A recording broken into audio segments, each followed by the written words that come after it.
No matter what sport you have interest in, chances are, as we approach this Thanksgiving holiday season, something interesting is going on, something exciting is happening. So with that, I'm here to return the Sunday sports sermon. It's time to preach on it.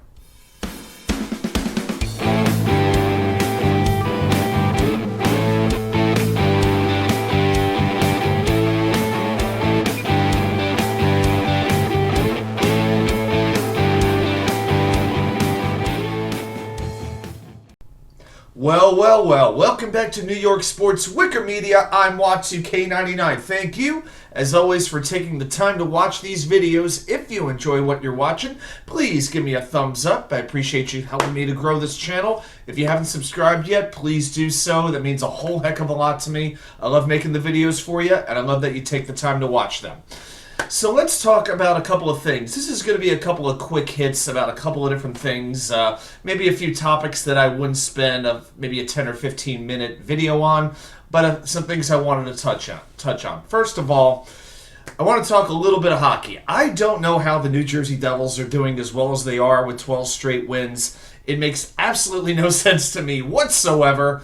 I got to give them credit, even though they are the hockey team that I despise the most. I know I'm a Rangers fan, but as a guy who grew up in Central Jersey during the 80s and well into the 90s, the Devils are the team that I just can't handle. But I got to give them some credit now. Let's see how long they can keep this up.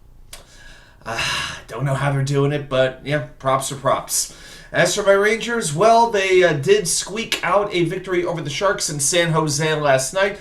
Julien Gauthier with a goal. Beautiful deflection goal, as a matter of fact. With only 6 minutes to go in the third period, Adam Fox with the empty netter. The Sharks did score with about 15 seconds left on the clock and nearly scored again. Oh my gosh. But here's the thing. I am not really freaking out over the Rangers, as disappointing as they may have been. They're still fourth in the Metropolitan Division standings. They're over 500. I mean, the only teams ahead of them are the Devils, the Islanders, and I believe the Hurricanes. Yeah, I think that's pretty much it. So this is a team that is definitely not achieving to its level right now, especially on defense. I'm not worried about them yet, frustrated as I am. But a lot of it does depend on these kids, not just the kids growing up, like Kakko and Lafreniere. But the defense, I feel like Keandre Miller has just not been the same player this year for some reason. And that is a player that I need to see be a lot better. He and Jacob Trouba have not been the same defensive combination that they were last year. They have not been as good. And I think that's actually one of the most important things that can turn around this Ranger team. Power play looks dynamite. It seems like 2/3 of the goals that the Rangers get are on the power play. But the defense has got to shape up at some point, or they're not going to make a sustained playoff run like they did last season. The problem with that is, with so little cap space, the Rangers really don't have a whole lot of room to change this roster. The players they have to be the players that they can be. That's the way I would sum that up. As far as the baseball goes, well, you know what? I'm hearing rumors now about Justin Verlander attracting interest from the Mets. I'm hearing Jacob deGrom wants to stay with the Mets as long as the offers aren't too drastic. As long as the Mets get one of the two and give them, say, a 2-year contract, I'll be good with it.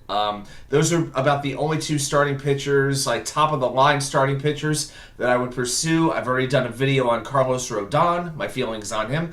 Kodai Senga, the Japanese starting pitcher, definitely interests me as well. I don't expect Taijuan Walker or Chris Bassett back at all with the Mets at this point.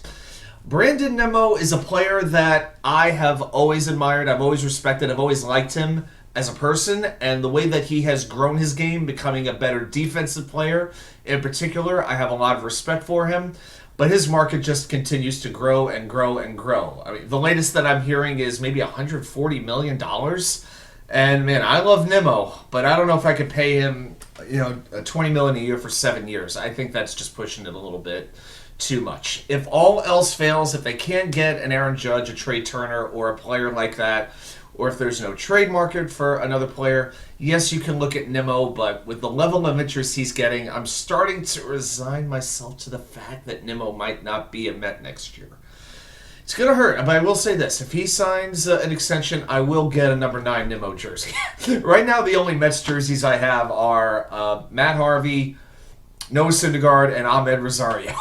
that is it. The Rosario was a gift one, by the way. But yeah, I could use an up-to-date Mets jersey, no doubt about it. I still expect Aaron Judge to be back with the Yankees. I can't imagine that he wouldn't be. I know the Giants will make him an offer, but I think Judge is going to be lured in by the idea of being a forever Yankee, being the captain, being in Monument Park. I think Judge is the Yankees and the Yankees are Judge. I got to be honest. I hope he stays, particularly because I don't need to see him in the National League, torturing the Mets. And I'm also going to talk, let's take a second on the World Cup, which, as I'm recording, starts in less than 1 hour. It is Qatar. I think that's how you actually pronounce it. I always said Qatar, but one of those, I was watching this professor of Islam history, and he was talking about how to pronounce it as Qatar, or something like that. But they're going to be taking on Ecuador. Ecuador is kind of a sentimental favorite of mine because I actually have spent some time in that country. Love the people down there. I actually got to play some soccer against some people from Ecuador, and it wasn't on a grass field. It was on a basketball court, and the way you scored a goal was to kick a ball and have it hit the basketball post, the basketball pole. That's how you scored. So there were no goalies or anything like that, and playing that soccer in Ecuador was definitely one of the most fun things I've done in my whole life. But as far as what I expect, I still think Brazil and France are the odds-on favorites to win. Those are the two teams I would lean towards. If I had to go with a dark horse, I don't really see it from Spain this year. I'm not going to go in a whole bunch of detail. I would like to see Argentina win for Lionel Messi. I do like him. Italy is not in. Disappointing for me personally. As far as the USA goes, man, I just want to see them get out of the group. They're taking on Wales, then England, then Iran. The U.S. has to finish in the top 2 and advance to the knockout stage, which 16 teams advance to. At that point, take your pick. They might play the Netherlands in the next round, or they could play. I don't think Qatar is going to advance, but they could play Ecuador as well. But most likely, I would expect it to be the Netherlands, and that could be a good matchup for the USA.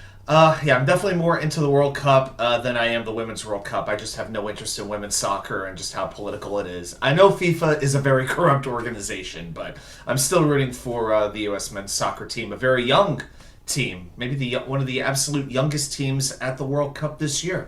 It should be interesting. Now, I've gotten this far and I haven't discussed any football. You know what? The time for talk is over. All the hype is over. As New York Jets fans, we know what's needed. We know what they need to do. We know the consequences if the Jets win or if the Jets lose. They have to go out and do right longer, as Coach Salo would say. And that's basically what it all comes down to. So I'm going to be heading over to AJ Gators in about 12:15 or so. And we're going to be loud, we're going to be proud, and I'll be having probably multiple heart attacks throughout the course of the game. So that's all I got for you today. Thanks so much for watching. I'll see you back here with more content from you know where, the Wicker Chair.